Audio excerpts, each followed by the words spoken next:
Today we're going to rank every single evolution in Clash Royale. Starting off with the worst evolution in the game, it is unfortunately the Tesla. Now the Tesla fell off the face of the earth after getting numerous nerfs and is now second fiddle to the cannon. The cannon does literally everything better, is cheaper, does more damage, and the Tesla's Evo barely provides any extra value. Overall, the Tesla is just in a really bad spot, not only as an evolution, but also as a normal building. At number 28, we have the Royal Giant Evo. Now the Royal Giant, I put it low every single tier list. This thing barely provides any bonus value aside from killing skeletons and knocking back some troops. So ultimately, if you were to hand the best RG player in the game a normal RG, they do pretty much the exact same thing as if they had the evolution. Throw on top of that, the Royal Giant is really hard to play in the current meta, and it just lands at the bottom. At number 27, the Giant Snowball. This thing is really just ineffective, and it's getting a balance changer by the time the video comes out. It will already have gotten a balance change that might make it a bit better, but right now, the decks that use Snowball are pretty niche. Zap Arrows, Zap Fireball, Lightning Arrows, Lightning Barb Barrel.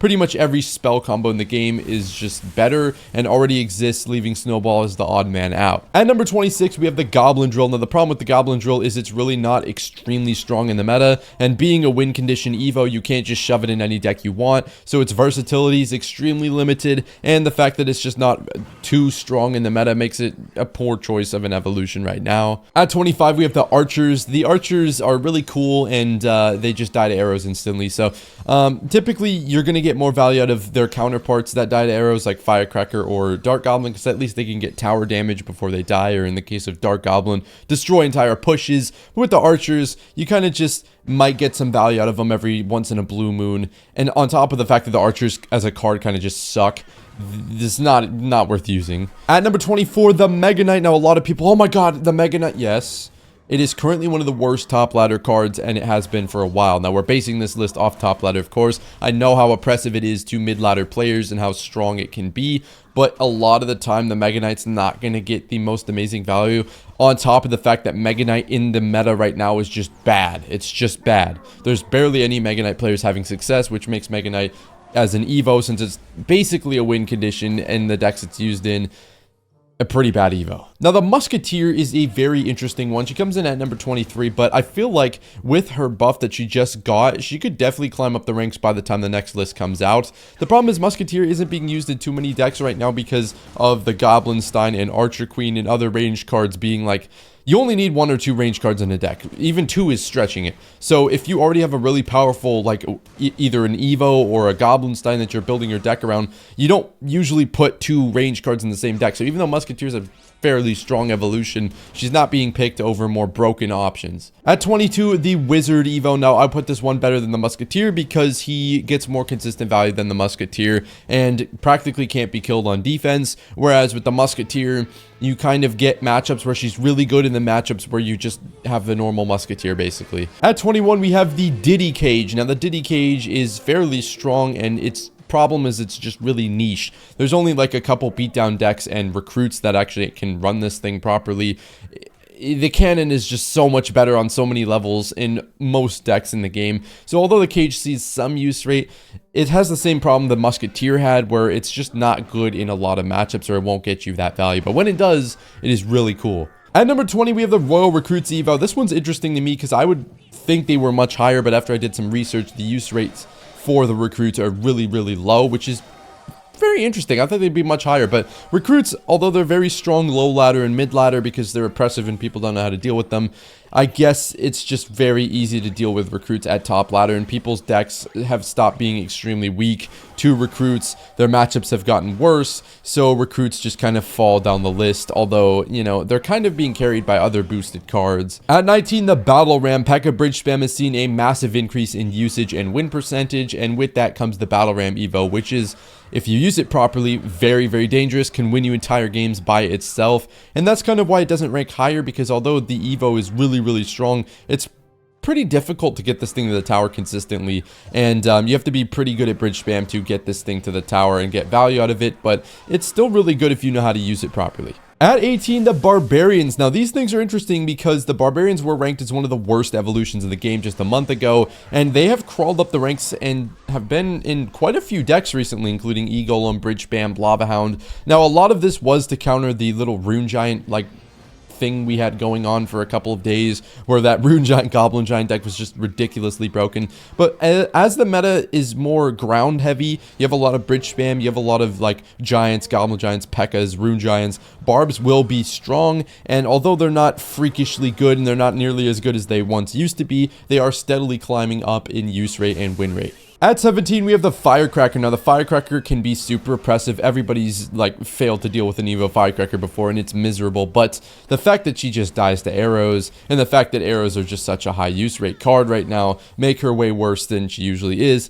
And people have started to get tired of Evo Firecracker. It used to be a thing that was like, oh my god, Firecrackers every game, I hate it. People have just started to accept the fact that they put arrows in their deck and just want to deal with this thing. Ever since it started dying the arrows, it's become much more manageable. At 16, one better than the Firecracker is the Bomber, which effectively does the same thing, get tower damage from a ways away, or just snipe like counters from a ways away. It's a little bit more weird to deal with the Bomber. You typically don't see arrows on a Bomber too often, and Bomber often catches people by surprise. The Firecracker and the Bomber effectively really close together, but Bomber's a little bit better because it has more versatility and is cheaper and typically doesn't draw out arrows as often. At number 15, the Wall Breakers. Now, it's fun to see these Wall Breakers back in the meta unless you're the one facing them, because their damage buff has made them viable on defense again. And with Cycle, you have so many different Evo variants that a lot of people were just not using Wall Breakers, but now they're very oppressive. They can get you out of jail free card on defense, which makes them viable, and their offensive damage is boosted as well, so you're going to get a massive connection if you could time them right. The Wall Breakers are just very strong and have gone from one of the worst Evos in the game to a pretty strong viable option in many decks. At number 14, we have Barrel, and the Barrel is being carried by the fact that its deck is so extremely strong. Bait is just so good in the meta right now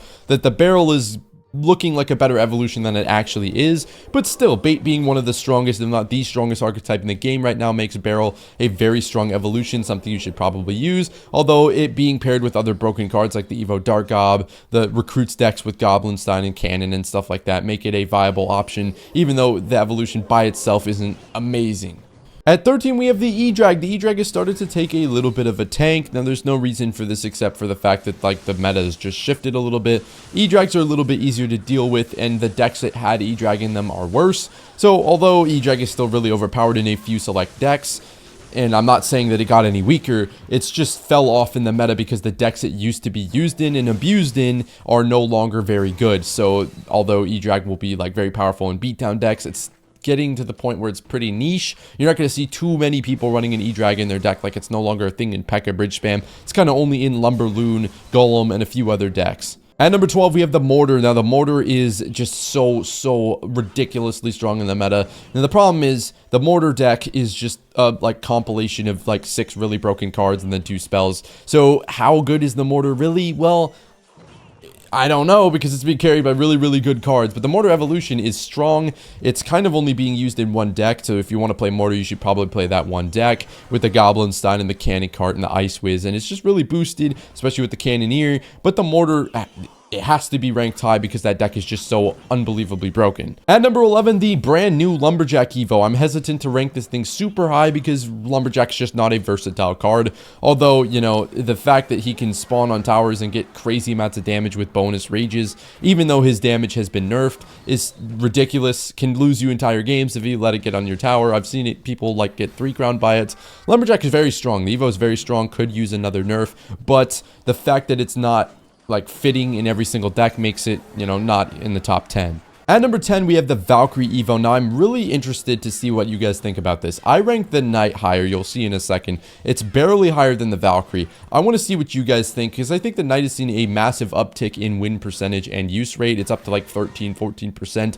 I'm not necessarily sure if the Knight itself is a better Evo than Valk. Valk is really strong on offense and defense and can bail you out of entire pushes, but I feel like it's stronger than the Knight, but the stats just don't show that. So I'm really interested to hear what you guys think. You could probably swap the Knight and the Valk if you guys think. Anyways, at number 9, we have the Dart Goblin Evo. This thing is ridiculously strong, although it it faces the same fate as the Firecracker, where it dies to arrows. The Dark Goblin is a lot more prevalent in bait decks where you would be baiting for arrows. So while Firecracker, you could say you arrow bait for Firecracker, arrow bait is typically not a deck that Firecracker's in. Whenever you see Dark Goblin, it's always in a bait deck, whether it's mortar bait, whether it's, I mean, some people can run it in non-bait deck, but you'll always see it in a deck where there's other cards you need to spell, and you won't always be able to spell the Dark Goblin, and you can cycle him. So he's incredibly strong, although he still dies to log and arrows. Now at number 8, we have the Knight. Now I don't really understand the Knight. The statistics show that the Knight is really strong